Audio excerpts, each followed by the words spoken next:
Welcome to the Power Hour on Parasites and Vampires. My name's Chase, and this is going to be really, really fun. Um, yeah, I hope you're excited for this. There are going to be a couple different parts to this. The first part is like this presentation that I've put together, a PowerPoint. It's a lot of information, some of which you might already know, some of which you might not have heard before.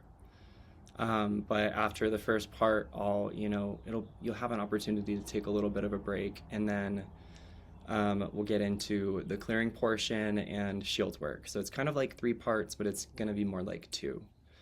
Um, but before we dive in, I was, thinking was like, am I supposed to be like super serious with this? Like, what's my approach to this? And I was getting the energy to just make this fun by sharing this in an unconventional way. So hence why I'm outside. I'm not wearing my shirt because I'm just getting a little bit of secondary sun. And I also have this is very unconventional, but it's a zero sugar strawberries and cream Dr. Pepper that I'm gonna try. So um, before we dive into the presentation, I've found, if you're tuning into this, you might not have been a part of previous containers where I've mentioned nicotine patches for health reasons. So if you've not heard that before, don't take what I say, like just take it with a grain of salt is what I'm trying to say. But if you've already done your own research and you've been exploring, when you get pure nicotine, like natural nicotine that's not synthetic, there are potential health benefits to it, whether it's neuroprotective, cognitive function, motor function, or potential anti-inflammatory abilities. So, yeah, I'd known in the past, like, the Walgreens, CVS, those nicotine patches are very strong and they're potent, but they're very expensive and they're synthetic nicotine. So, you know, are you getting some of the benefit from it? Yes. Like, think of it this way. Like, when you're drinking plastic bottled water from a gas station that's been sitting out in the sun, are you getting water still? Yeah, you are. But, like, are there other things coming with it too that don't help your body? Yes, you are. Same goes with, like, those nicotine patches in most stores that are synthetic nicotine. It's like, yeah, you're getting some of the function, but it's like you're also getting other things that you don't necessarily want.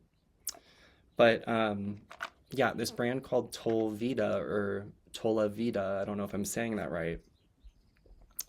So far, from my experience with them, have been great, and it's been over a month now, and it's literally like $15 for 30 days worth, and which that's very, very cheap. If you've gone to the CVS stores for anyone who smokes and like uses them to stop smoking, which they're also great for that too. But it's like $50 for a 2 week supply. So it's less than 4 times the cost of most nicotine patches. And it's natural nicotine. You're getting true nicotine from the natural plant, and it has not been altered synthetically. I wanted to pause that just to feel out like how much more I wanted to discuss that. And the only other things that I feel like I'll share in this container is just to explore at your own risk. Explore. That sounds negative. I don't mean it negatively, but like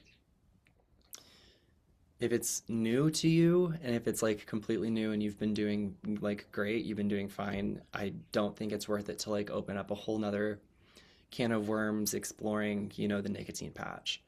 Um, I've heard from some people too, it's like they only use it like 1 or 2 days a week. For me, it has been more frequently than that, but like I also think too, like I come from a past too of like I sometimes would take those pouches and sometimes still do, and but like I notice when I'm taking, which is awful, because like there's that extra stuff in it, but like with these, like I don't feel the desire to put those pouches in my mouth. So if you've been someone who's ever struggled with nicotine in that regard at all, whether it's vaping, pouches, the actual stuff that you put in your mouth that's not a pouch, I don't know, I'm forgetting the name of it right now, but it's also wonderful for that. So without further ado, let's jump into the extra good stuff. Let me just share my screen and we will go ahead and get started. I have labeled this as the Intermediate and Advanced Psychic Workshop regarding parasitic and vampiric consciousness paired with some shield work. But I've really kind of, as I was putting this together, I'm like, this is really open to anyone. It's when we get into like the shield work that I feel like it's like up to you it's up to you to be honest with yourself, like regarding like how strong your gifts are, your abilities, what you're actually seeing, what you're not seeing, etc. But we'll get to that when we get there. And even if you're a beginner now and you get there and you want to challenge yourself, I completely encourage you to do that. So, welcome. This is the Intermediate to Advanced Psychic Workshop. We're going to talk about some quite interesting topics today that typically carry quite a negative connotation to them.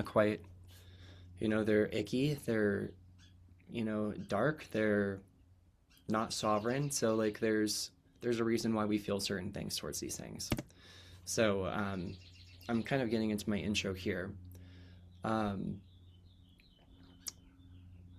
As you'll probably see in this container, like I encourage anyone whenever we're dealing with these things, which I think you'll find a lot of people really do. It's just a smaller group who is like actually addressing them, to address this in a graceful way, whether these energies are coming from yourself and they're attaching to other people, or if they're coming from other people and attaching to you, or it's a mix of both.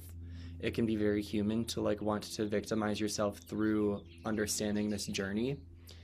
And I'm not saying to not label yourself a victim when you really are, but like really try to have that higher self perspective of like open heart, open mind, taking the information in as you go to help expand your consciousness, to help your heart grow.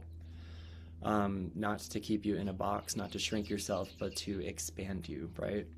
So I think that's my most important thing I want to bring forward is like parasites, the worms, like the energy of these things, the vampires, like it's icky, but like they're here because we're learning about ourselves. So it's like there's also a need for us to like extend gratitude for that as well.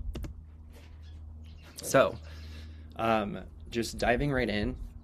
And by the way, I have set container before I opened this, so if you're feeling ungrounded, please take a few minutes to be responsible, to set up your space, to drop in, create container. When we get to the clearing, I will guide you into another container for the work. But like for the beginning part, I just feel like it's good to like have that be your responsibility for like the retainment of this knowledge.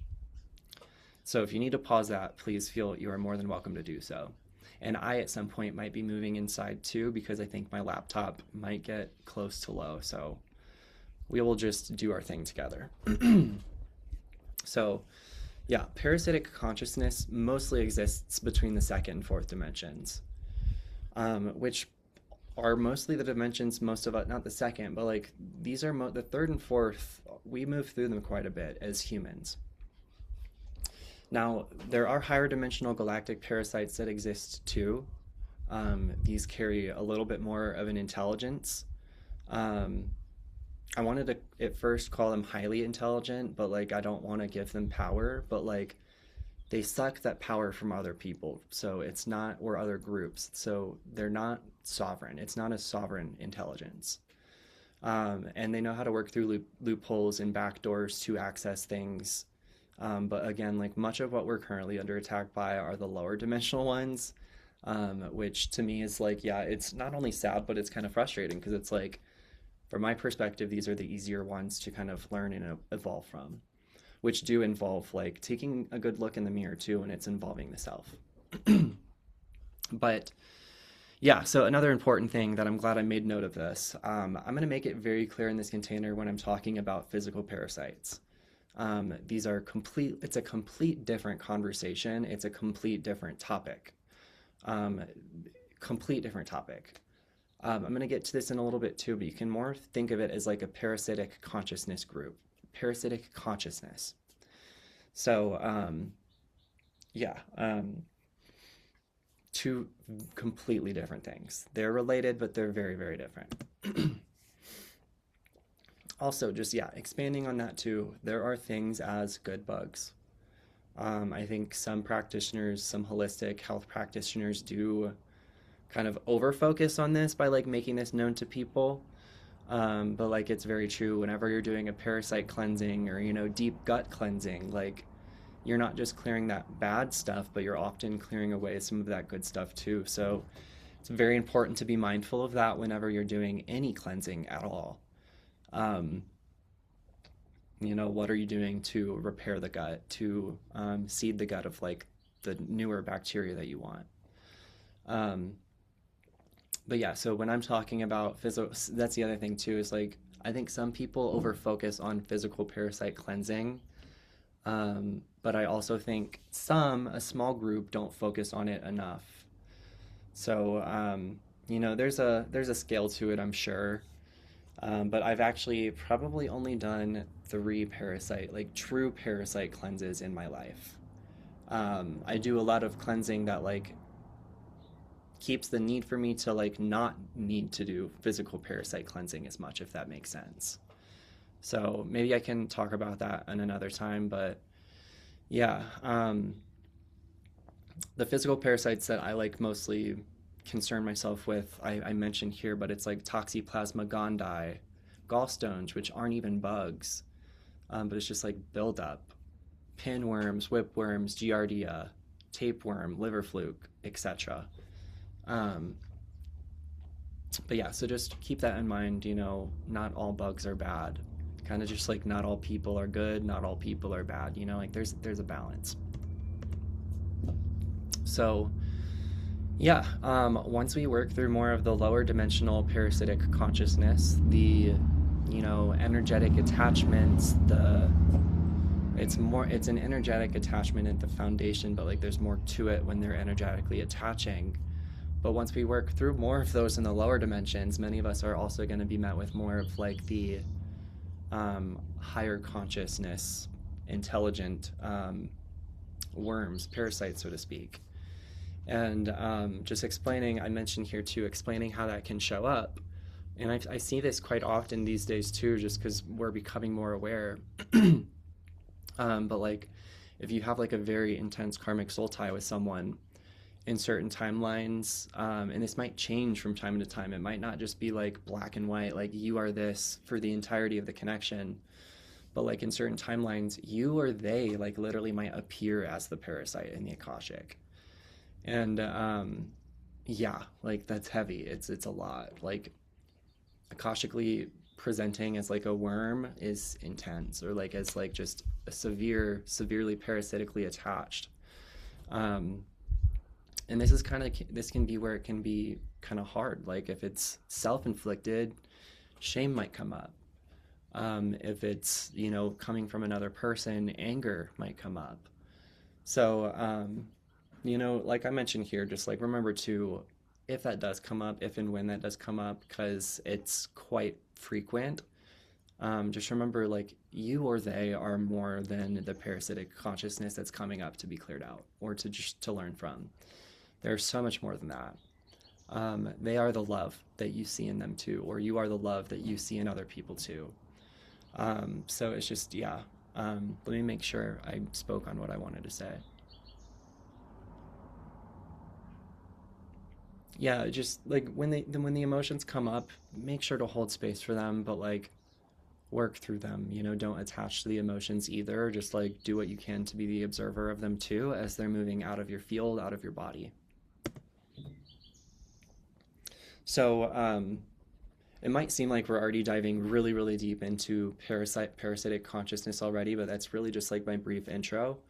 I'm gonna discuss quite briefly the vampirism now too, but like then we're gonna go back into both of them like and go even deeper. So onto vampirism, however you want to call it, vampiric consciousness. So this kind of interference, this consciousness, mostly exists between the third and sixth dimensions. It expands outwards on both sides, but like for us, we're focusing on these dimensions. And something came through too that for animals, they extend into the second dimension as well, quite a lot, which was news to me. That's just why I wanted to share that. So, yeah, these have been going on, these have been at play for a very long time. Although it might not, and maybe it does, maybe you can pick up on that. Um, but yeah, I have kind of observed it almost feels like it's getting worse while like less is being done about it. But the message that came through is just like it's more that like more people are becoming aware about it. And like one of the first steps to growth, whether it's on a small scale or a large scale, is awareness. So yeah, I was curious to ask you, whoever's tuning into this, like how do you feel about it? Do you feel like these things have been present for a while? Do you feel like it's getting worse? Is it getting louder? Are more people seeing it, or is it, kind of, does it seem like it's being swept under the rug even more now? It's like seems like so much of it is just like put blatantly in our faces, but then yeah, again, like literally nothing is done. So curious to ask what your thoughts are on that or how you feel. And please feel free to message me about it or share about it on your social medias. So let me check my battery. I am doing okay for now. Yeah, so fun fact, a lot of Hollywood movie stars and actors, and not just like actors and movie stars, but like, artists, that was the word I was looking for, are involved with vampiric consciousness. Some are also involved with the satanic groups, which it might seem like they're the same, but like they're actually different as well. So please make that clear difference when I'm talking about these because yeah, there's a lot going on in Hollywood too, which I would love to make a video about at some point.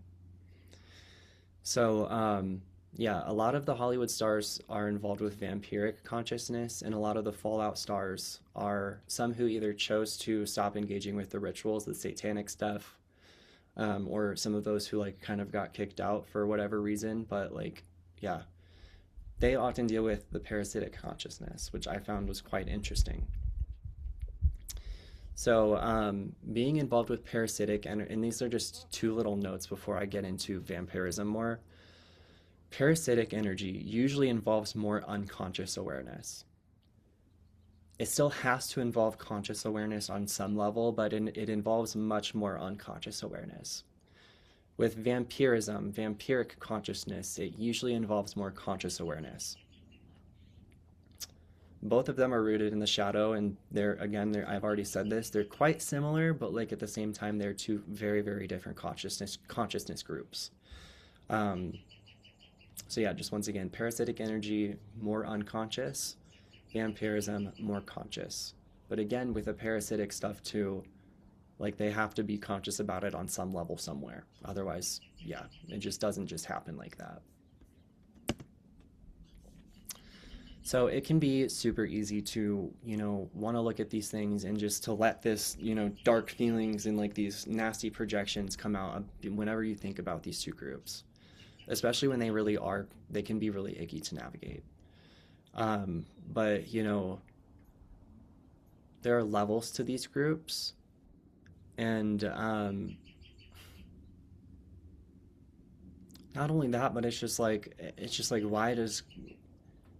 why does bad exist? If like good is really all that we need, why does bad exist? And it's like we're learning, we're expanding how consciousness and what consciousness knows. It's literally like we're observing ourselves through our own behaviors and our own lashing out, etc. So I say that to say, feel the emotions that you feel towards these things, but like then try to move through them, alchemize them, so you can address these two groups with grace, with a set of loving eyes. Um, you don't have to feel like you love the parasites or vampires. You might really be able to. You might get to that space, which would be really cool. But like, yeah, just being able to get to a space of like not feeling immediately angry, you know, whenever you think of these two groups, or upset or frustrated or just triggered, super, super important. So, yeah, I'm sorry. We're actually, now is when we're going to dive deeper on the energetic parasites, but I promise I'm going to go deeper into the vampiric consciousness too. So, I think one of the most important foundational things to take in is that it's important to not see these two groups as like a town, or like a, you know, like how a town has a population number. Um, you can see it like that, but like be open to understanding too that that number is changing a lot, because a person can shift into and out of these consciousness groups very rapidly, very, very quickly. You can be connected to both one day and clear them in literally an instant from hearing a message or from doing one layer of clearing. Yeah, it's just it's fluid. It changes. You're probably connected to several consciousness groups, and vice versa. So yeah, I hope that kind of breaks that down a little bit. It's like it's an energy. It's a consciousness group that when you're connected to, you can develop these other energetic discrepancies, such as the energetic attachments, psychic attacks, so on and so forth. But yeah, parasitic consciousness groups are not sovereign. Um, Whatever hosts they're using their hosts in some way for intelligence, safety, comfort. Um, it's it's a self-serving parasite most of the time. I haven't seen one otherwise, but like my Akashic records made it clear to say most of the time.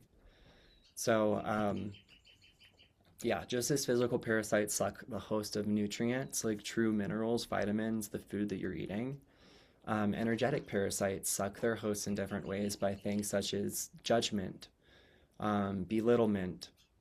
Again, from a place of lacking sovereignty, but from like doing so, it gives them juice to whether it's to feel better, confident, to feel more grounded, to feel safe.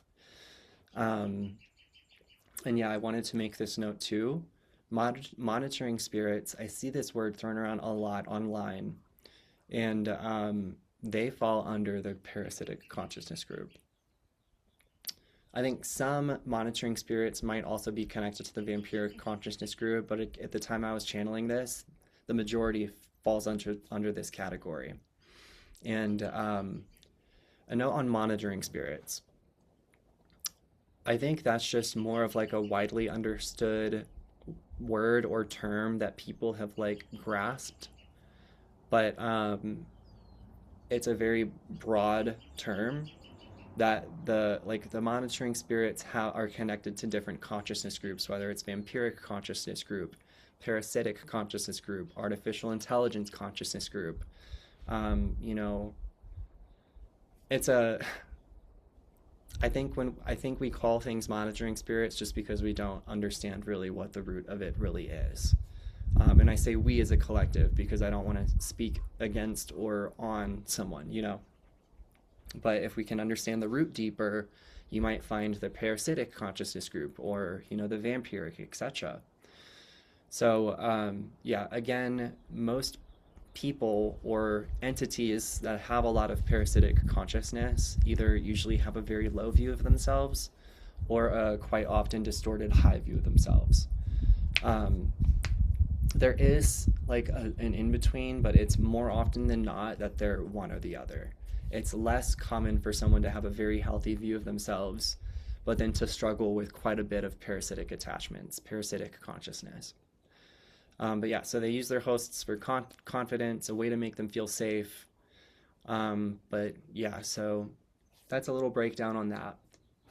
And I've heard this be thrown around a lot too, that whenever you're dealing with energetic parasites, you need a physical cleanse, and I just don't agree with that. I think that could be quite dangerous if you were to, you know, go about work like that. But like on the flip side, I will say when you have physical parasites, there are almost 9 times out of 10, if not more, issues where you have energetic parasites going on too. And the reason why I say this, I think I mentioned this, yeah. The reason why I say this is because whenever you have physical parasites, the physical parasites have gotten there from some point, um, that was seeded from the energy. Like an energy somewhere seeded the physical connection to the physical parasite in some way, shape, or form. I don't think it's important to like over focus on that or obsess about it, but that is information that I channeled. So let's check out. Yeah, detox is just so important. Um, Whenever you have the physical parasites, like, you know, don't obsess about it, but like find a good support system for a cleanse. I love taking quite a bit of high dose, amazing quality sulfur, which is like pure MSM crystals, like high grade. It's a great detox thing. Bentonite clay, high quality bentonite clay mixed in water. I love it. But yeah, just this is a message just to focus on detox too, and to make that be have a foundation in your life somewhere. And that's if you're struggling with this stuff a lot. If you're not, if you're doing great, please don't think you need to change your stuff. But yeah, last note on that last slide. Um, Working to try to clear a little bit more of the physical parasites first will make your inner work easier. So, if you've been really struggling doing the inner work and you feel blocked by other things that are going on, whether it's gut related, please go find a holistic practitioner to look into what's going on. Because it might not be you, it might be other stuff going on that through you taking care of will allow whatever you're doing to just be more smoothless, like easier. More smooth, not smoothless. So, a couple ways you can think about parasites, energetic parasites at least. One, I see them quite often. This is the way I see them the most, is like a worm-like structure that's like sucking something. You can also think like a sucker fish. And yeah, when it's coming into the human, I've also seen it and I've felt it myself too. So I haven't just seen this, but like this is personal experience when I've been dealing with self-inflicted parasitic consciousness that's like going out to other people. Um, my mouth has been like kind of tight together, lips kind of pursed, and like tongue like really tight, whether it's on the roof of my mouth, just like a lot of tension there, like in the forefront of my mouth. And again, like connecting to this, to the root of like how some of these energies like where they're really coming from. It's from unaddressed fear, like unaddressed emotion, unaddressed trust, lacking trust in oneself, unaddressed codependency, and also on the flip side, like feeling entitled to someone's space. So there are many ways that this energy can kind of get co-created in our fields and in our systems. But like again, like through going to the root and addressing these emotions, that's one of the, I don't want to say the easiest way to clear them, because sometimes just doing like a nice full scan and clearing of them is great too, because you don't have to like think too much about it. But when you have them come up quite frequently and they repeat, there's often like a pattern regarding one of those emotions, and through working on them more, we'll keep more of that energy from coming in. Yeah.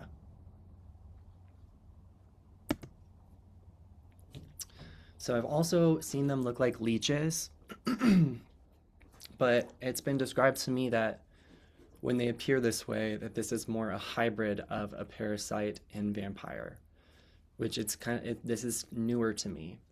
I've always seen them kind of as two separate consciousness groups, but it makes sense that, I don't want to call them like they bred over time, but it makes sense that they have like enmeshed and created a hybrid over time. And so yeah, it's like this. And the reason why like the two of them are connected, because like leeches don't just suck the life force energy, but like it sucks the blood, like it sucks your life, you know? So it's a little bit more intense. I don't want to say one is more dangerous than the other, but like because it involves vampiric consciousness, I feel like vampiric consciousness can feel heavier, feel darker.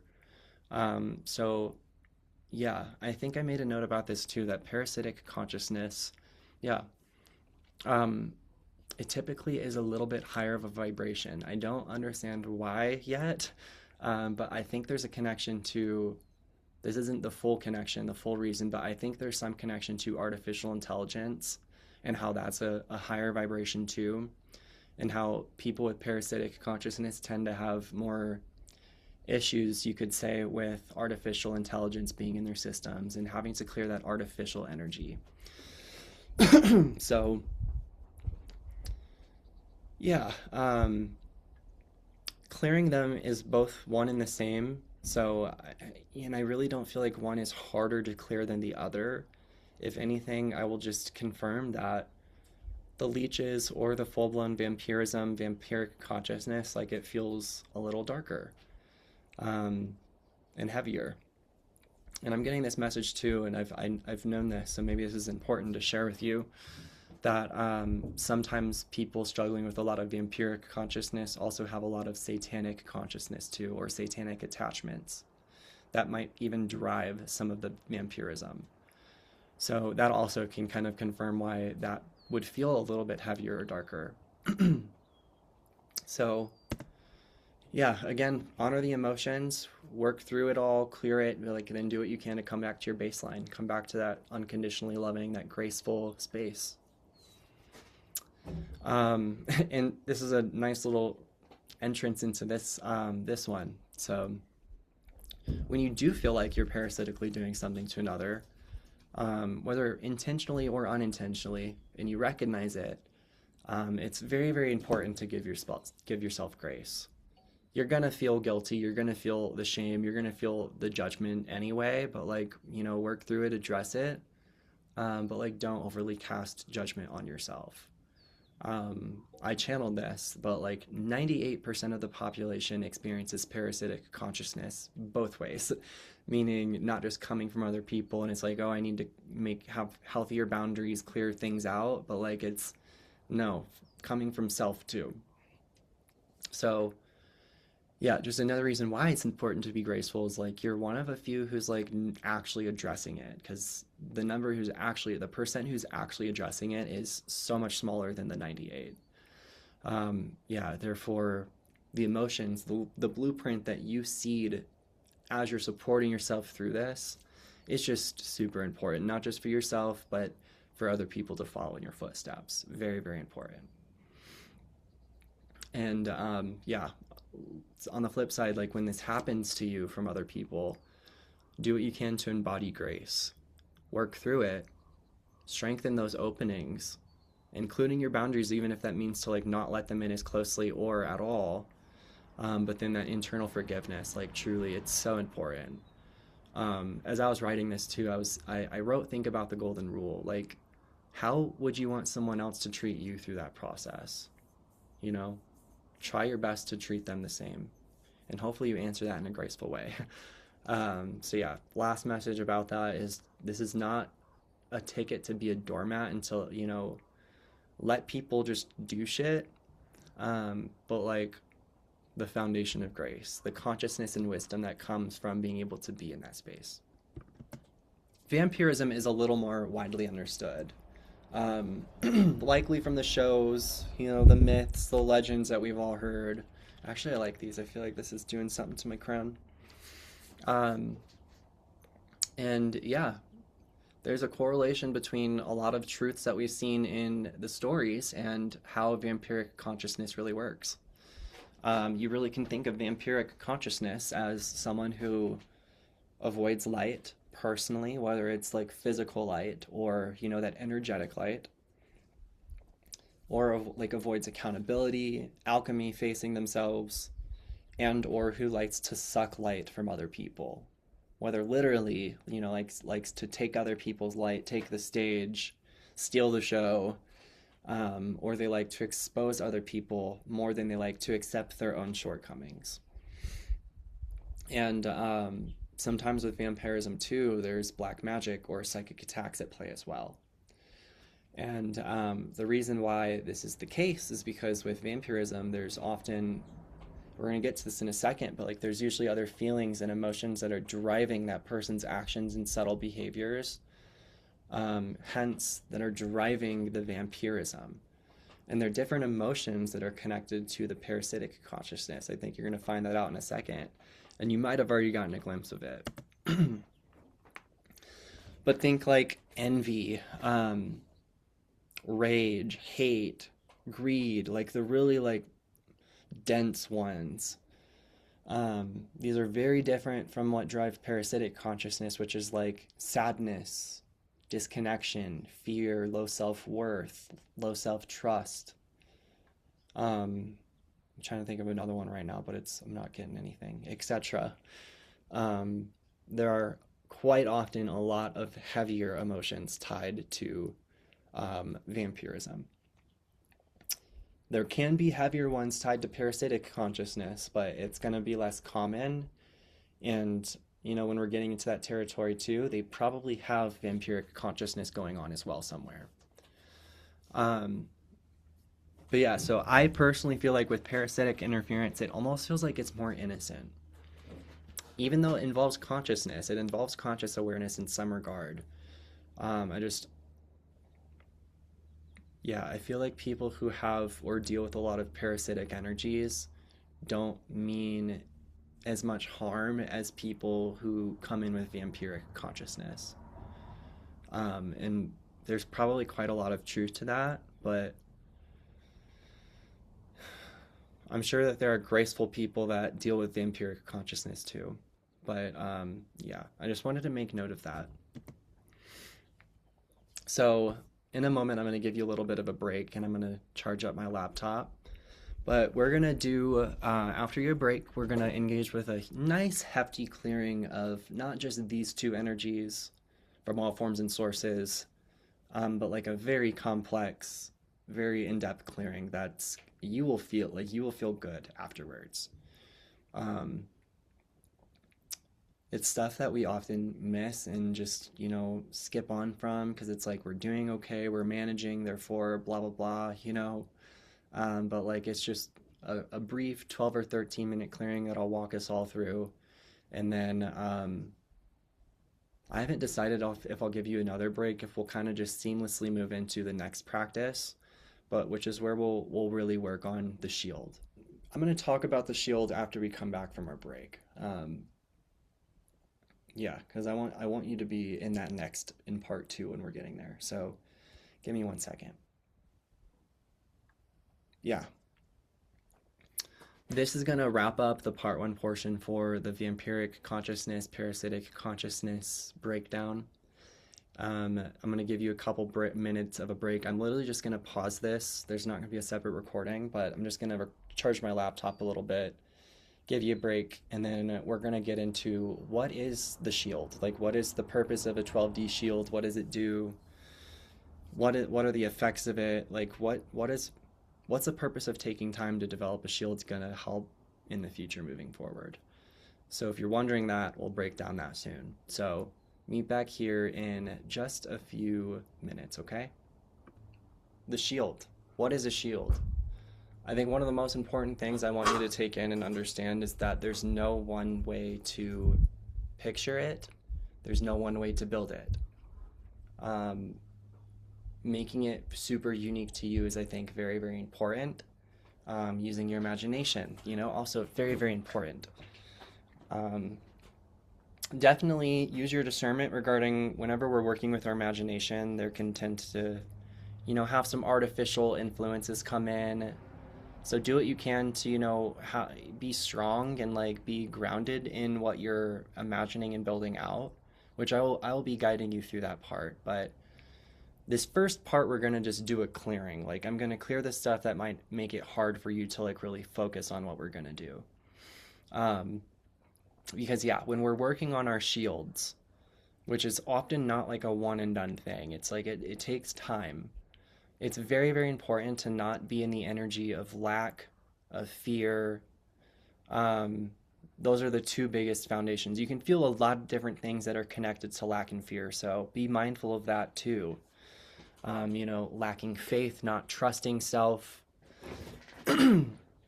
So it's very, very important to be properly empowered when you're working on, and I call it is literal organic light technology. Otherwise, the reason why I say it's important to not be in those other energies, feeling those emotions while you're working on that light, that craft, that tech, can leave openings in different parts of the shield in your own consciousness that through not addressing, but like in the future, having not addressed them and like had certain reparations done on your shield while you're working on it, other things are going to come in the future. Just like those are portals.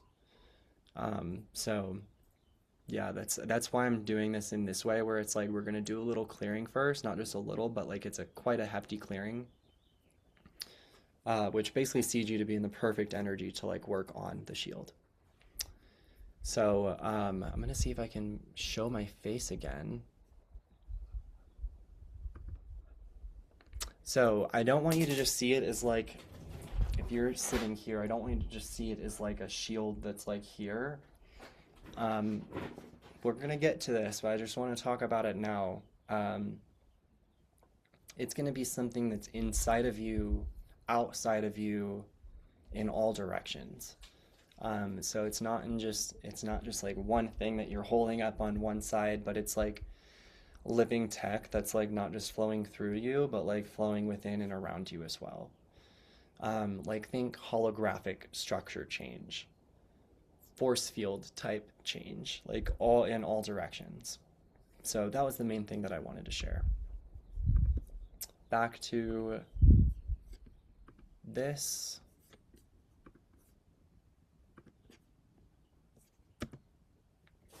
So, yeah, and when building out your shield, you can ask the question if you trust your higher self a lot, or if you trust your connection that you feel like is your true higher self. Ask how long it will take you to get to full completion of the shield. It might take minutes, like 40 to 50 minutes. It might take hours. Um, I personally have been working on shield work for, I say 4 years, but it's been at least 4 years. And before I got my first shield to full completion, this is like a little story time that's quite huge. Um, I had been working on this girl. It was a session for this a friend of mine. Honestly, I love her, and we had brought up this. It was like a reptilian attachment that we were clearing out. There might have even been two, but yeah, I was very eager to get out into nature that day after that to just, be just restore. That was my thing at the time, is just be in nature after sessions to just let earth help me do what like I struggled doing. And after closing down that session one day and doing a brief clearing on myself from what I thought was like a good enough clearing, but I probably rushed through it. I was getting this message to go to this specific lake across town, like literally like out of town, like it was more than an hour away. And this was also at the time when I was like following the intuitive nudges of like going to places. And I was also getting a message to bring Penny, who is my dog. And so I'm like, okay, so this will be cool. So I discerned that message too, by the way. It's not just like I receive this and I'm like, yep, I'm gonna do it, blah, blah, blah, blah, blah. I discern it, and I thought I discerned it well. Like it felt like my team. Um, foreshadowing it wasn't. But so I go out of town. I take my dog to this town. And it's like next to a river, and then I find out this place that I was suggested to go. Like they don't allow dogs. So that was my first big symbol that I'm like, that was not my team. They wouldn't have suggested a specific place if Penny was not allowed, right? So then I start to feel weird. I'm like, what's going on back home? Because like this doesn't feel right. And I think I ended up on like stopping at one other place briefly, but I ended up on like mostly driving back home after that. And when I got home, I walk inside my house, and it literally felt like my entire house had been like completely ransacked and trashed and robbed. Not a single thing was touched or moved, like no physical person broke into my space, but I couldn't help but like feel like it was. Like something was off, like big time.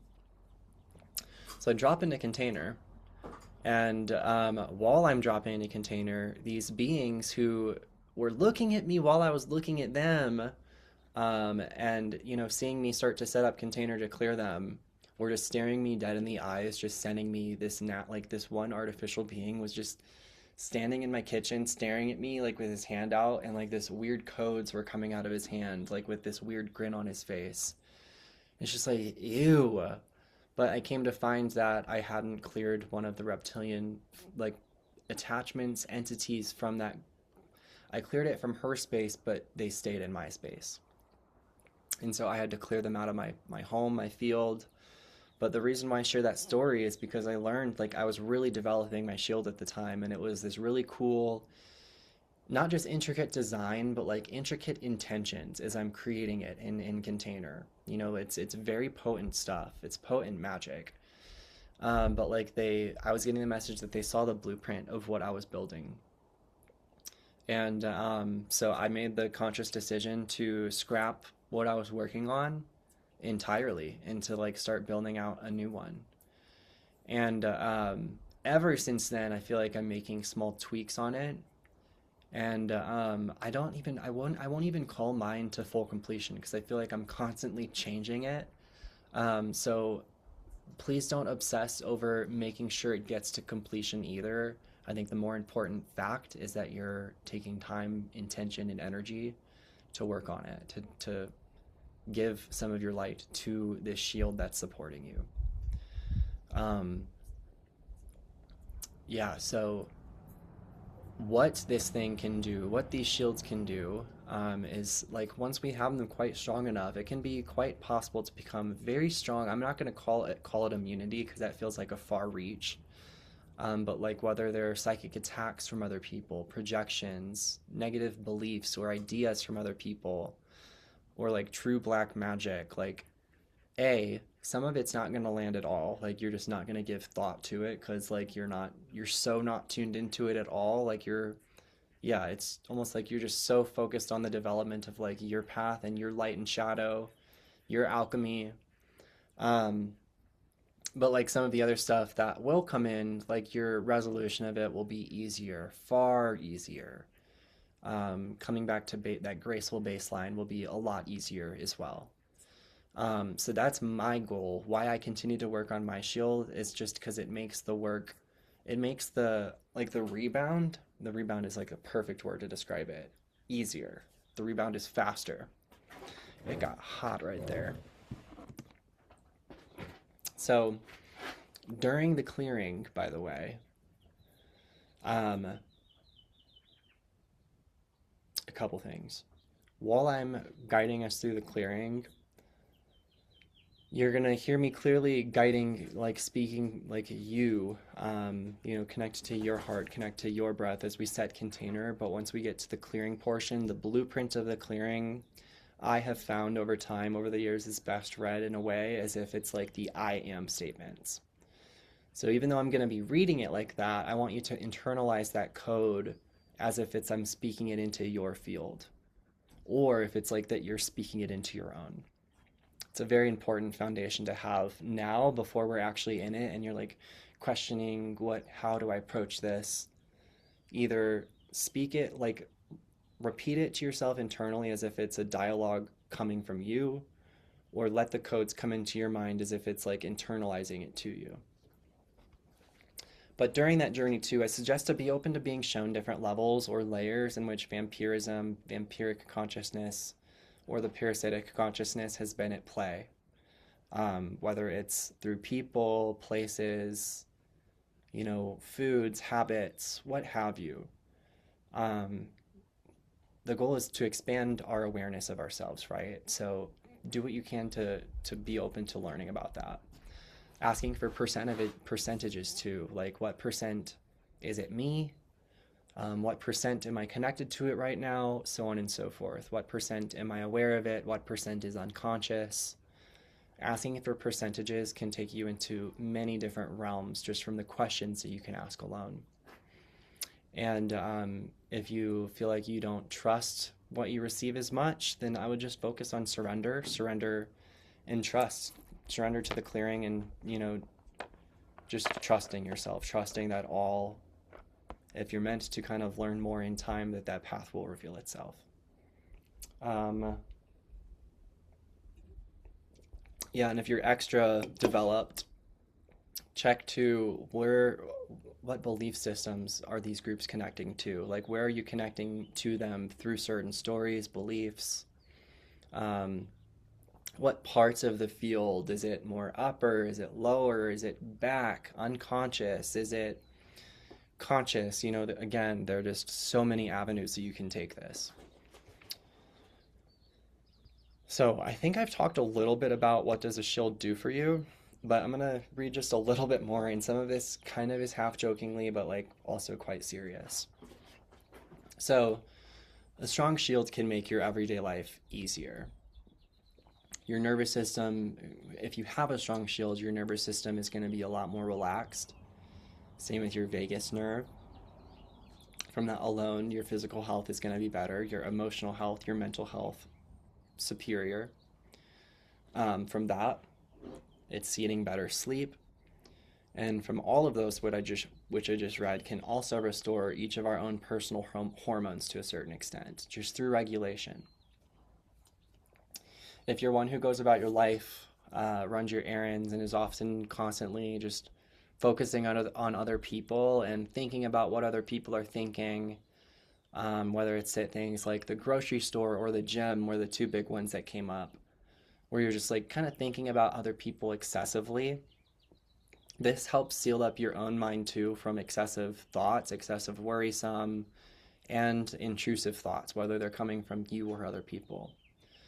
And I half jokingly say this next part too, but it literally makes you sexier without the negatives that can come with the extra attention. I literally will find like it's like the people who know that they shouldn't be interacting with my field like won't or don't. When I'm at the gym, it feels like I can pick up on that the most. Um, and I don't mean that from a place of ego. I mean that from a place of wisdom, just observation. Um, Less eye contact from people I don't want eye contact with.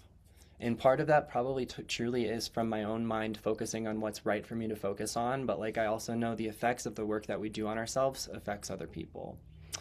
Sidetrack. Proof of that. Years back when I was living with my mom for a few months, it was really tough just seeing her be on her phone so often. And it was suggested of me to tilt the energetic pole of our home like a degree, and just shift some of that natural flow of energy. And so one night, like literally the night that it was suggested to me and drop in a container, I shifted either 3 or 4 degrees. I definitely shifted it more than it was suggested, and I freaked out. I was like, should I have done that? But like, no, it was quite intuitive. I wake up the next morning, go down to get coffee. It's like 6:30 in the morning. My mom was dusting her blinds in the kitchen, cleaning at 6:30. Never had I seen her do that in the entire time that I was living with her. It was just like phone and coffee and games. So it's just like I was like, yeah, this work is real. But so with the shield work, it's like when you develop that work to a certain extent, that shield, that energy, when your energy centers are moving in certain ways that they want to move, it's like people's higher selves know like to not fuck with you, and the right people know to fuck with you. It's like conversations will be superior, will be more evolved. You might have, this is going to be specific, but for some people it's like you might have less interactions, but those interactions are going to be far more intentional. For other people, it's like you might not have less or more interactions, but they're going to be just healthier interactions. So yeah, it's just the work that you're doing is not just going to impact your energy, but it's going to impact other people's energies too, and how you guys interact. So, yeah, the clearing is quite brief, but it's deep. Feel free to go ahead and play the music that's sent with this container, and play it at a volume where you can still hear my voice too, because I'm going to be speaking through this. This is also a good time too if you want to like light a candle, burn some sage, Palo Santo, any oils that you like, whether it's like sandalwood, Palo Santo. And I'm going to turn my video off just so you can focus on yourself. for no other reason than that.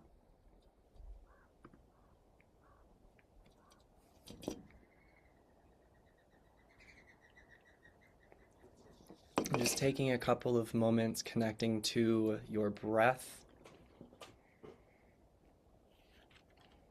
Maybe placing one hand over heart, one over your abdomen. Beginning to gently breathe in and out through your nose, or whatever breath that you're called to utilize.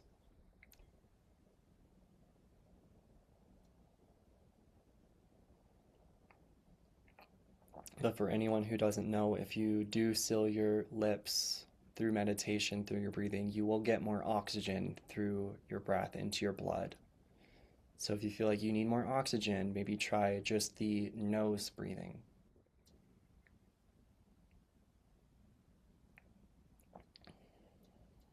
Just doing a body scan, allowing all muscles, fibers, tendons, fascia, all systems and centers to relax.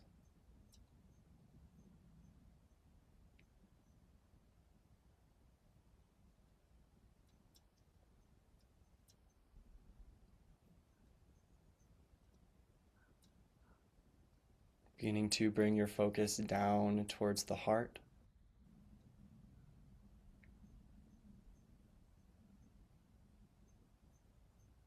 And beginning grounding you down,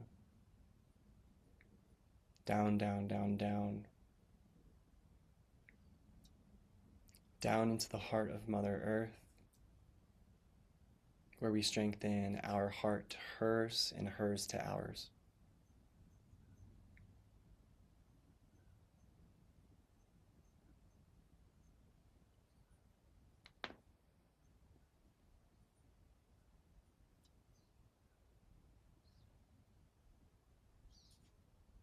Just beginning to feel that exchange of light take place.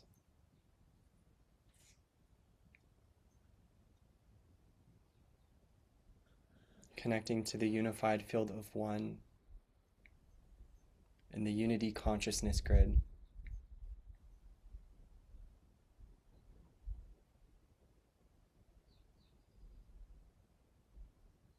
Beginning to feel this earth light travel up towards your root, toward the soles of your feet.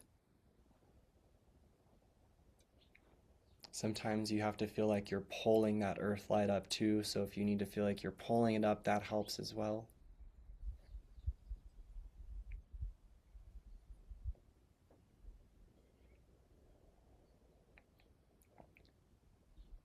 Feeling or pulling this earth light travel up and towards your heart, where we will activate and open up our higher heart chakras.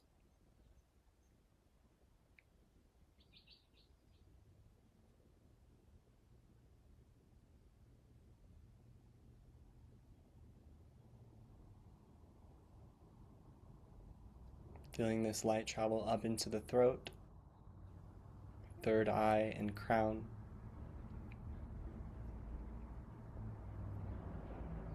Go ahead and continue with pulling that light or feeling that light travel out toward the cosmos, where we ground all of us multidimensionally.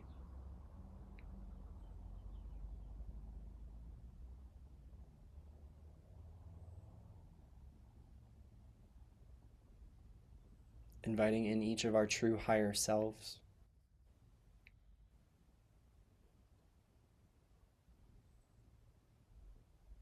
Invoking Christ consciousness. We grid this space entirely with the pale silver light of Christ.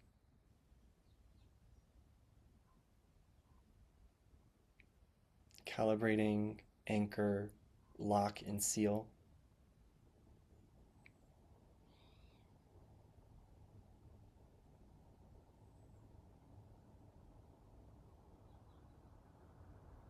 Opening all channels of light, clearing all light fibers to be fully connected to the living light code.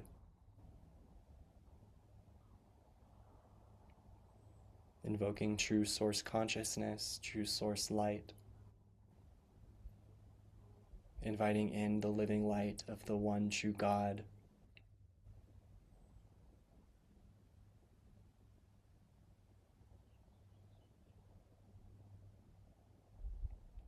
Inviting in each of our true organic ascension teams of the highest yet most grounded, unconditionally loving frequencies.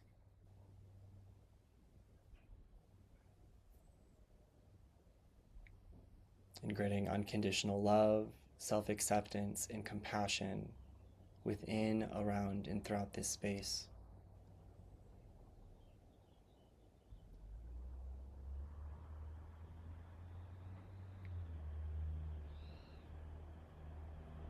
Inviting in the Sirius High Council and the Dolphin Elders.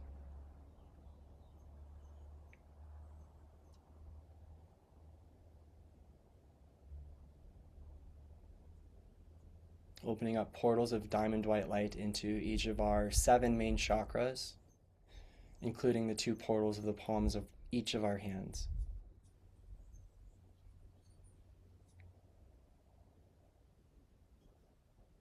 Invoking the violet flame, the soft blue ray, the pink ray,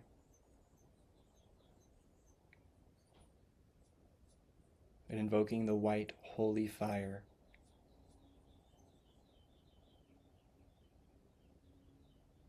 Placing concaved mirrors around this container so that no outside force can penetrate.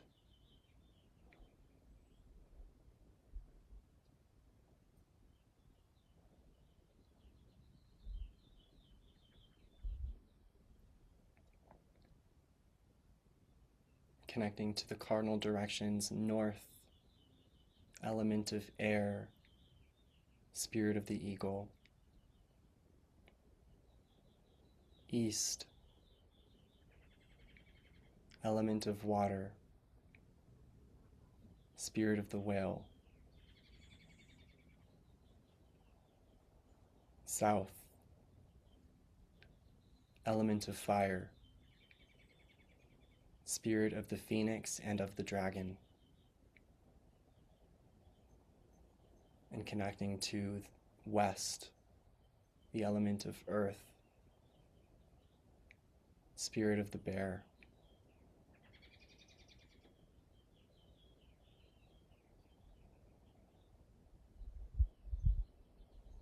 Sealing off all outside influences, closing all back doors, access points, and portals, and declaring this container set in his safe space to surrender, to explore, to navigate the clearing, to inquire.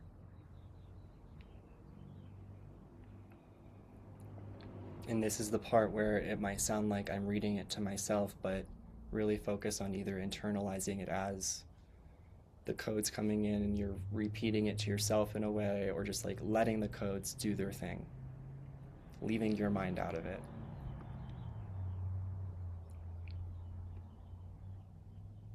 I now request the complete identification, clearing, removal, dissolution, and termination of any misaligned energies or lower formed vibrations that are interfering with my divine free will or truest expression of self. Please scan and check all bodies across all of space and time, all dimensions and all incarnations, for anything that has been misdirected, and return them now to the rightful owner.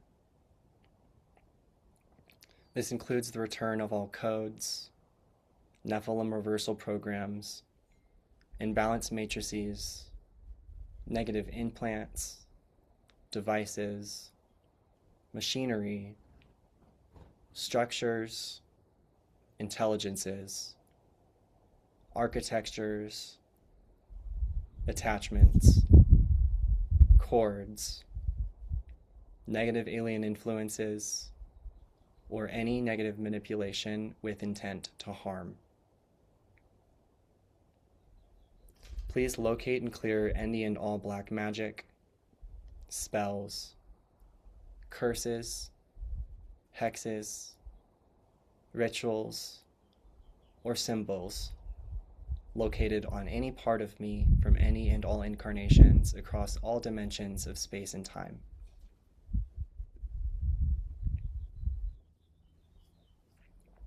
Please locate and clear the cords and connections to any human or non-human who does not have my best interest at heart or is intentionally attempting to create harm or keep me in a karmic loop. I clear any and all cords and attachments now from any and all lifetimes, human or non-human, physical or non-physical.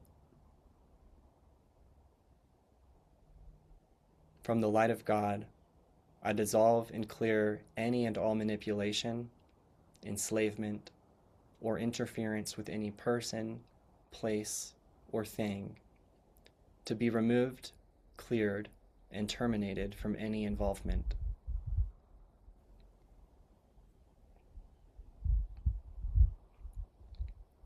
I now cancel all contracts or agreements I have ever made, known and unknown, with any entity, guide, or being, or any reality that was out of alignment to Christ consciousness, or that was made with beings who are out of alignment to the unified field of one. I declare and command the cancellation of contracts as irrevocable and permanent in all lifetimes, timeframes, and realities here and now.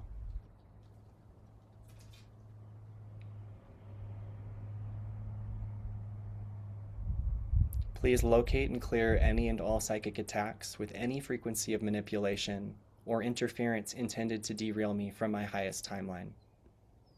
And with the light of God and the divine love of Christ, I locate and clear any vampirism or vampire cords, EMF disturbances, inorganic or fallen architecture, replications, projections, disruptors, or false coding.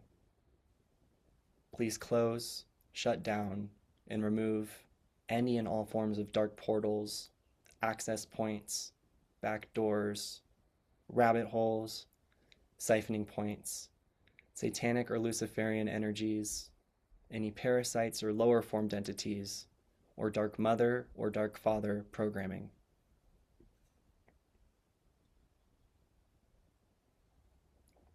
Please transmute negatives at the moment of self, past, present, future, and parallel timelines, through all dimensions, realities, through all chakras.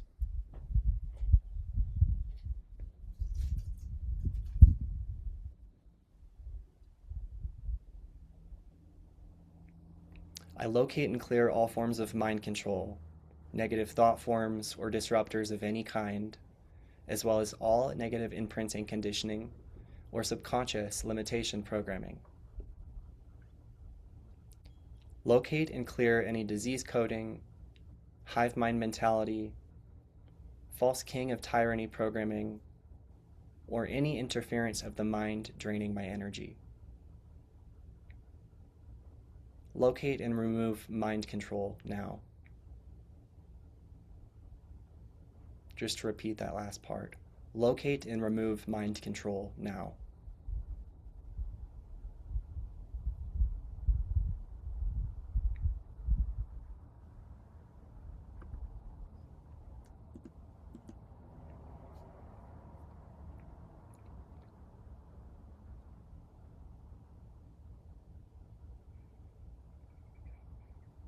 I fully shut down and dismantle any and all false grids, artificial grids, or astral mental mind constructs attempting to interfere, harvest, or instill any form of doubt or fear.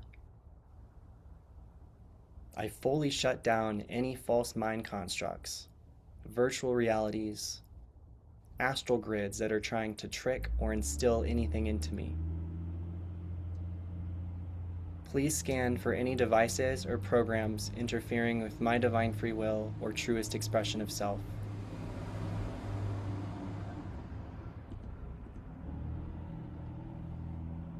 Please remove now.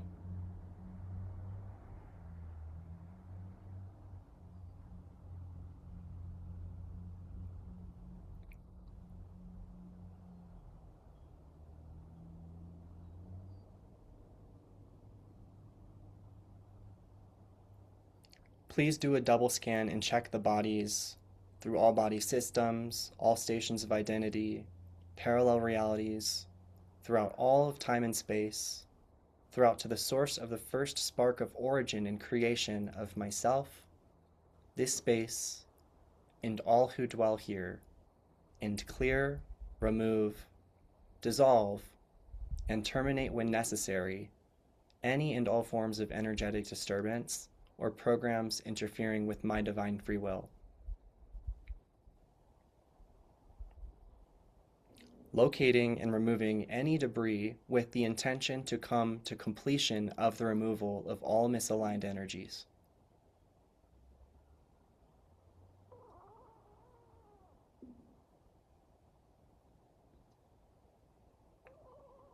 I completely reclaim and recall all of my bodies from the astral grids entirely now, and choose only my sovereign body field aligned to source consciousness and nothing more. I reclaim my sovereign right and liberation as I align to the divine love of Christ. I am free of any entanglement, attachment, or disturbance, now and forever. Please anchor, lock, and seal through all of creation. Please completely heal and seal the personal auric field from any further intrusion.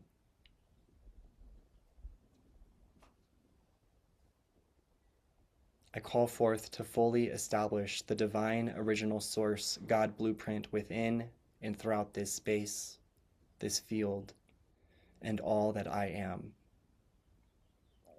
Please align, harmonize, and balance all lines, meridians, fascia, bodies, spheres, chakras, and fields. Please reestablish and anchor the 0-point unified God matrix within, restoring the divine flower and tree of life within now. The infinite stream of Christ's love is with me in all ways, and I harmonize and hold this space in the name of the one true God.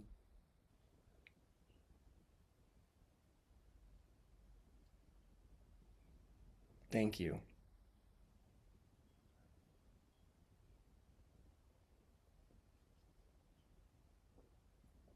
Just taking a couple of moments as we come to completion.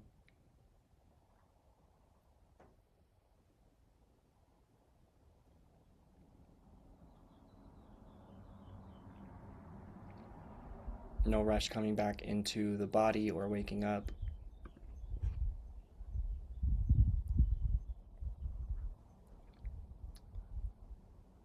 Maybe getting a glass of water as well, or if you want to take notes of anything that came up, whether you explored or just, surrendered to it. But yeah, a message was coming through too at the end where it's like we're declaring that we're basically free of all attachment forever.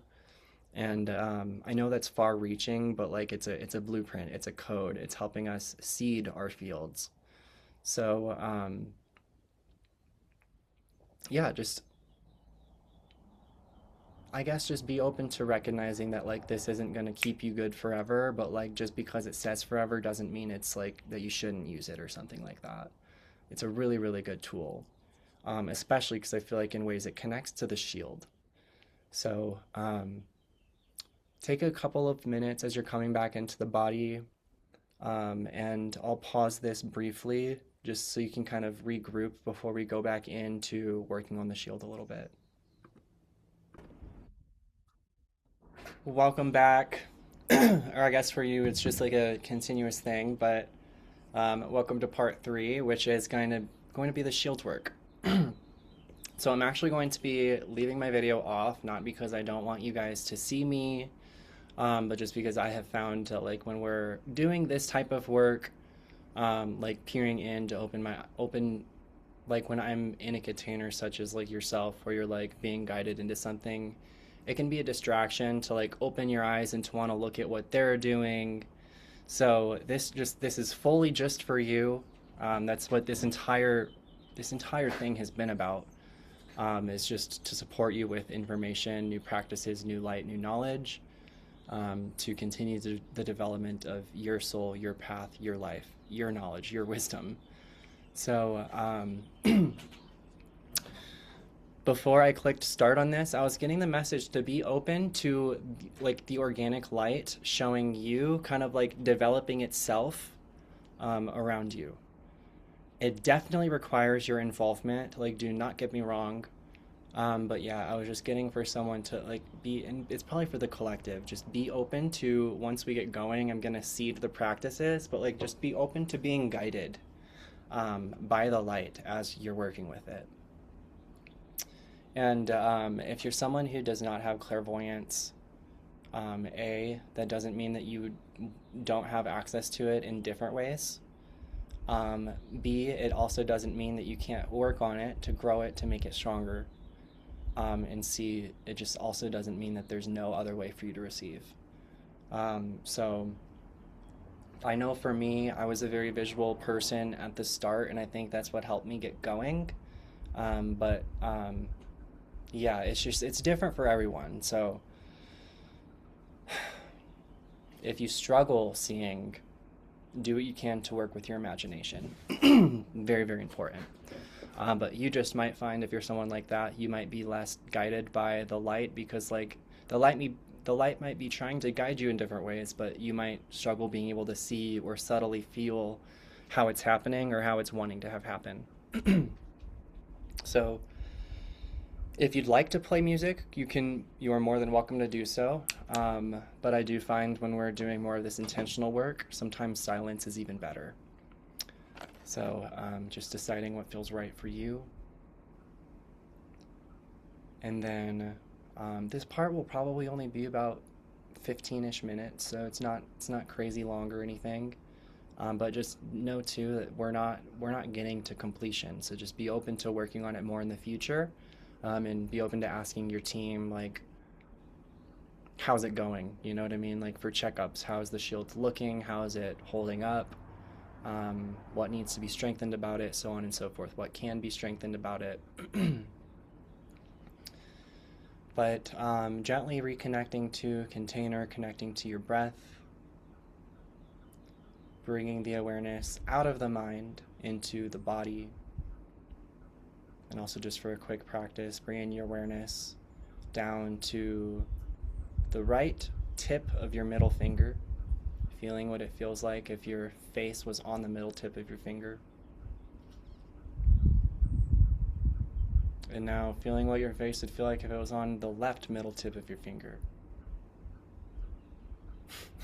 And then just shaking that off, just to get the mind out of here, you know?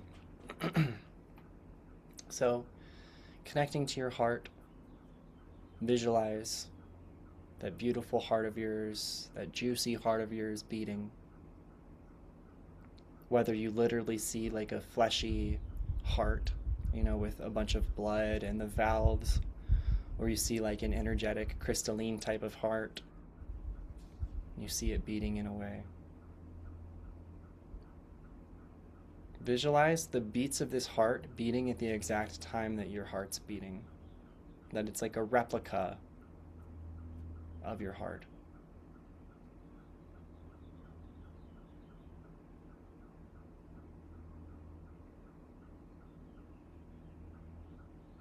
Keep holding this vision. And from the inside of this heart, I want you to then visualize a column of diamond white light. Actually, let's use white holy fire. There's no wrong. Obviously, I don't want you to be calling upon any like dark stuff. But let's start with the white holy fire, a pillar, a column, in the center of this heart, however you're seeing it, blasting out through the bottom and blasting out through the top of this heart.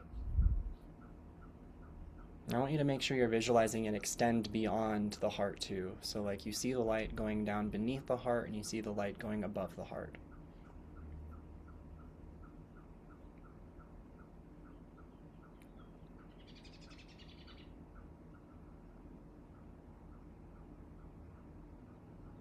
And then starting at the top of your heart,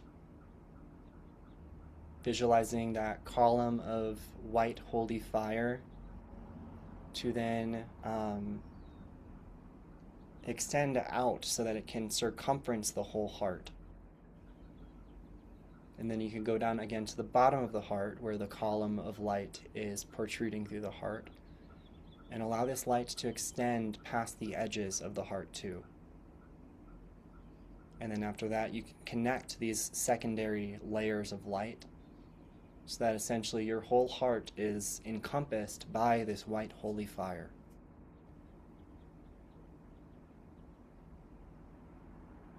Go ahead and visualize that heart being placed back in your system and your field. You might even just feel a tiny shift in energy as you do so.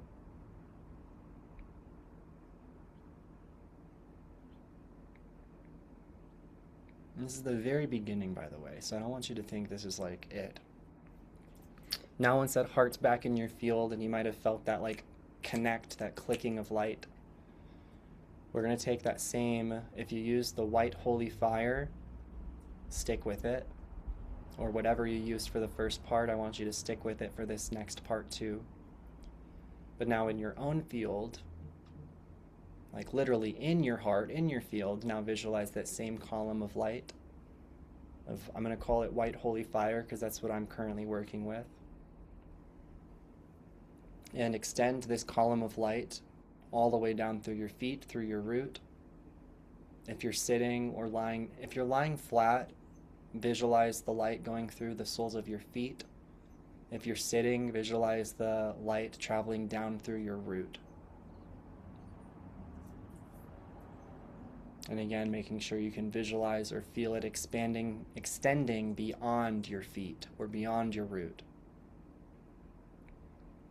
And then up towards your heart, doing the same thing, pulling this column of white holy fire out of your head, protruding through your crown, and allowing this light to extend the width beyond your human's field. And go again down to the bottom, extending that column of white holy fire beyond your human's field. And then connecting those two layers of light so that your whole human is essentially encompassed in the light that you have begun working with.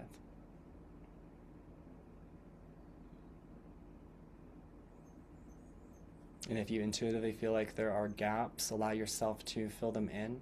Just be guided.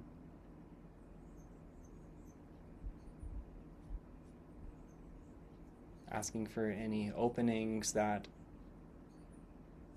are weak or spots that are weaker, whether it's due to mental forces or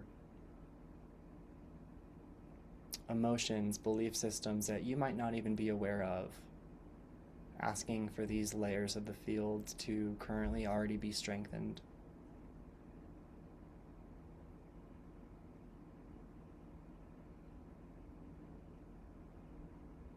This is essentially priming the foundation for your shield. It's priming your system, it's priming your systems.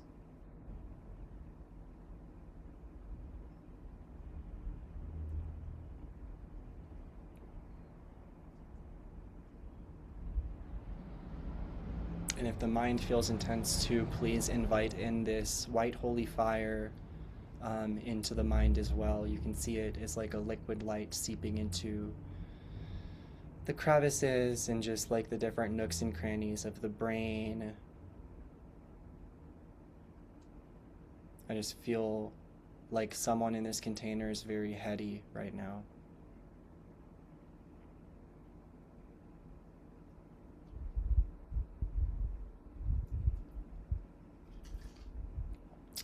As this first part is wrapping up, I want you to start thinking about or connecting to, I don't want you to think too much about it, but intuitively, what is one of your most favorite colors?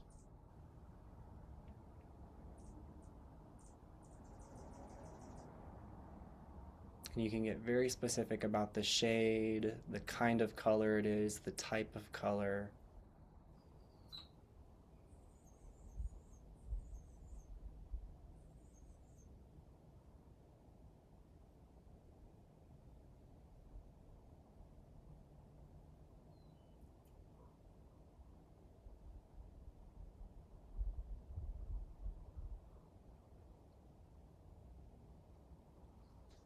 And if you know the symbol of golden phi, the phi ratio symbol, it looks like the spiral of life. Visualize that symbol in the color of your intuitive choosing.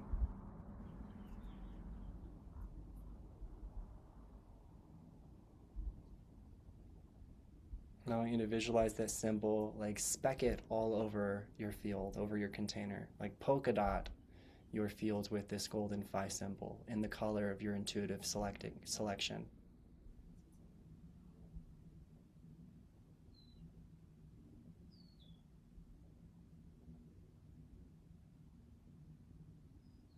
You can think of what this is doing too as in a lot of surgeries, or in all surgeries, they have that chlorhexidine wash or whatever. It's like really dark iodine colored. That is basically like clearing the system, like clearing the bacterias, clearing the microscopic stuff. That's essentially what this symbol is doing into your outer layers of the field.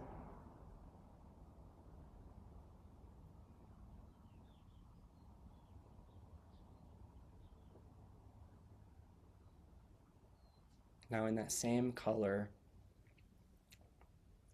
once you're complete in that, or once you feel that is complete, we're now going to picture like an actual column, like how in the Romans, I don't want to connect, we're not connecting to ancient Roman this, but you know how they had those big columns that like were very decorative? We're going to imagine one that's about 4 to 5 feet tall, but that's clearly wide enough for a person to stand on, safely too, of course.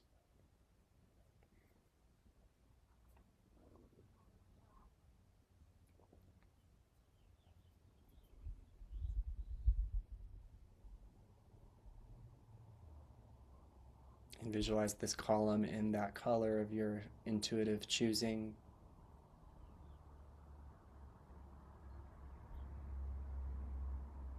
Feeling and imagining that light to be quite vibrant, fluid. And if it feels safe for you to stand on top, please feel free to stand on top of there. Otherwise, if you need to just imagine it safely. And if you extra have fear of heights, even though it's just like 4 feet off the ground, you can also visualize like protective harnesses that are like securing you to secondary structures that, like, if you were to slip off, like you're safe, you're caught. But yeah, visualize yourself standing on top of the column, standing still, not moving around, almost like an avatar, so to speak. And then under this column, we're going to call upon the violet flame and true rainbow light frequencies to act as the foundation, the root of this column. And then from these two flames as well, visualize grounding rods, grounding cords, connecting down into the heart of Mother Earth.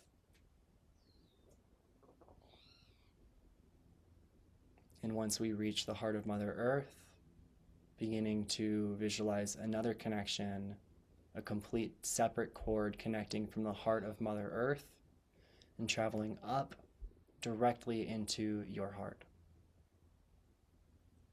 So you're connected to Earth multiple ways.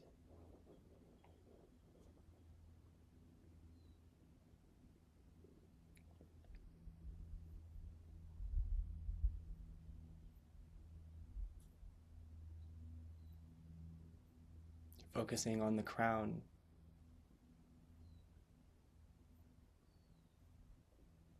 Just like we did in the previous part, pulling a grounding cord up towards the cosmos where we ground each of ourselves multidimensionally.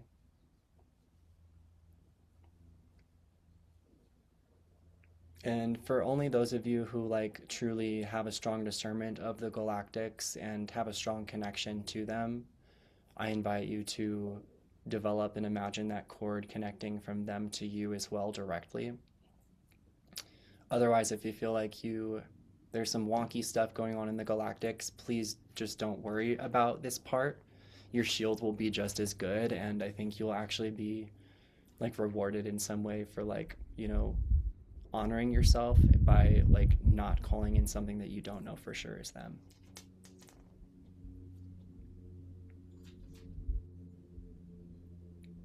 Coming back down, bringing your awareness down into the heart space.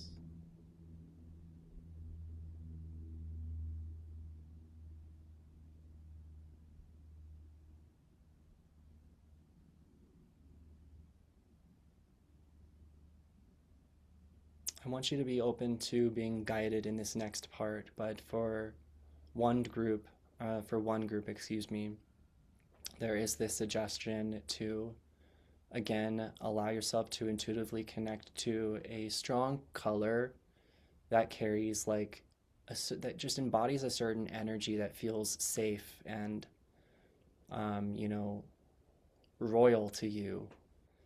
Um, like I wouldn't do black, I wouldn't do red, um, I wouldn't do brown for this next part, but use your imagination. Rainbow color is also cool. It like changes. But like what this next part is for this one group suggestion, it's like to let the code of the shield develop, like to develop itself around you. The visual I was getting is like an egg, like being inside of like this holographic egg of sorts, and just being patient while you feel the light kind of develop itself and you get a feel for what that light feels like. I was also getting like the visuals of like sacred geometry, double and triple helixes, symbols like that. And then for another group too, for a different group, there's a suggestion of like working on a separate shield for the mind.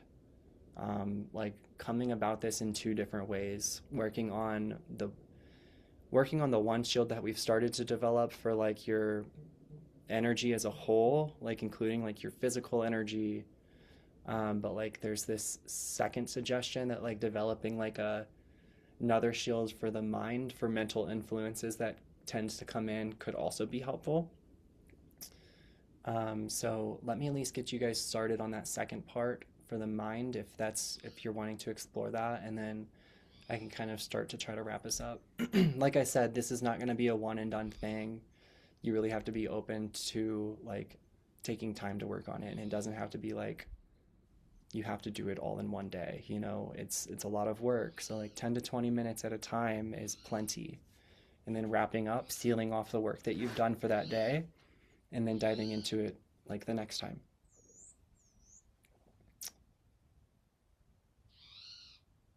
So for the mind,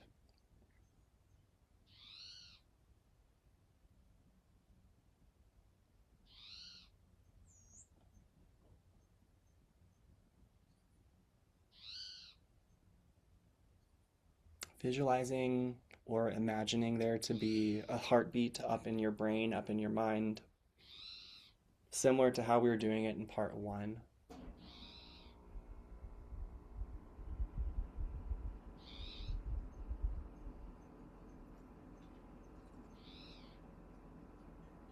But different here, I want you to focus on the vibrations that are coming from the beat of the heart from the brain, like the heartbeat of the brain.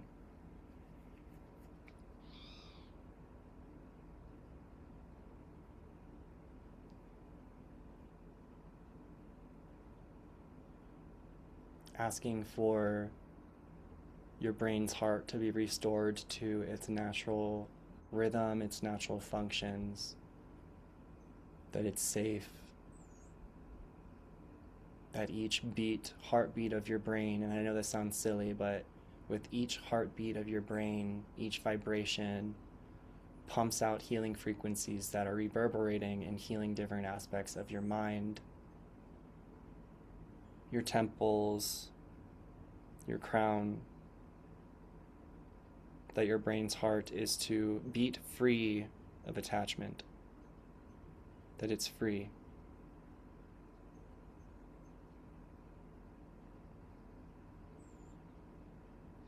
And now here, as we're literally restoring the heartbeat of your brain back to a healing frequency, focus on not just visualizing those. It's almost like it's more important for this group to feel the vibrations of your own brain's heartbeat, like reverberating throughout your brain. Just letting things heal a little bit without force. It almost feels like you're meant to work on this secondary shield another time, but just let the heartbeat of your brain restore.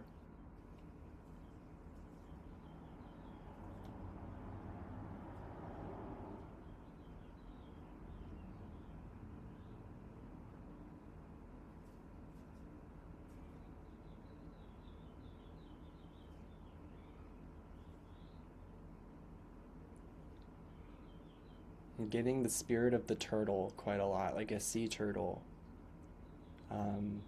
from that movie Finding Nemo, where he's like floating in the water, just, enjoying himself, having a good time, playful.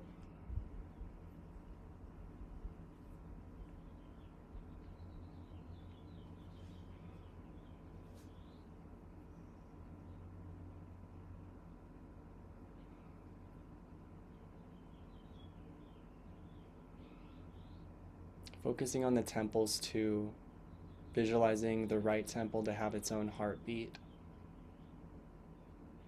and allowing that heartbeat of the right temple to restore rhythm, restore function back to a healing nature.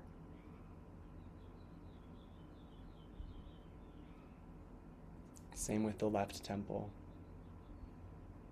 Imagining or feeling the heartbeat of your left temple restoring itself to its natural function, its natural rhythms, back to a healing, vibrating frequency.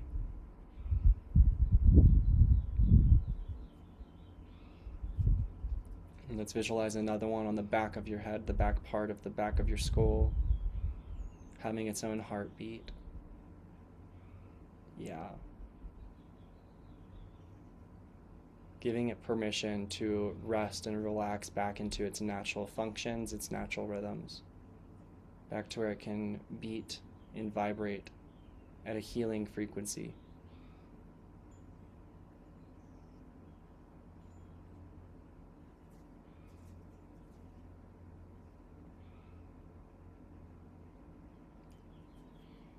Maybe envisioning too, like a lotus flower blooming from the back of your head.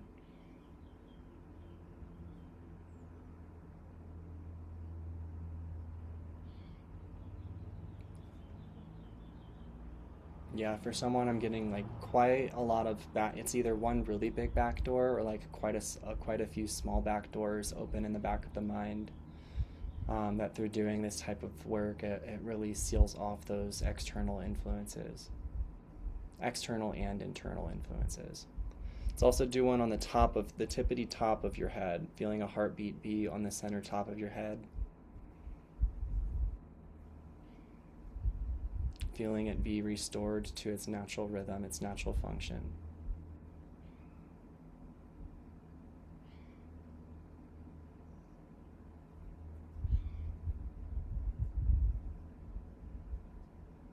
Just taking 3 to 5 more breaths wherever you are in your container.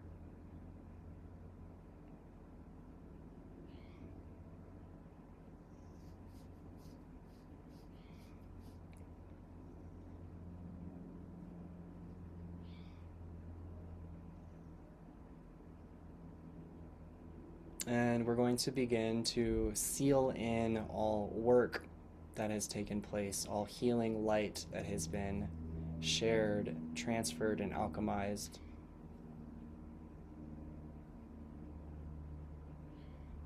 All technology that has been and began to be developed, sealing in all work.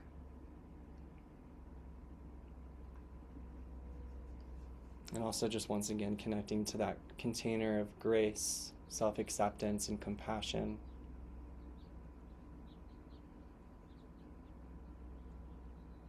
And if you'd like, asking for how much time it seems like you might need for this shield. Whether it's 1 to 2 hours, maybe longer, maybe shorter. Just letting there be no judgment to your response to that.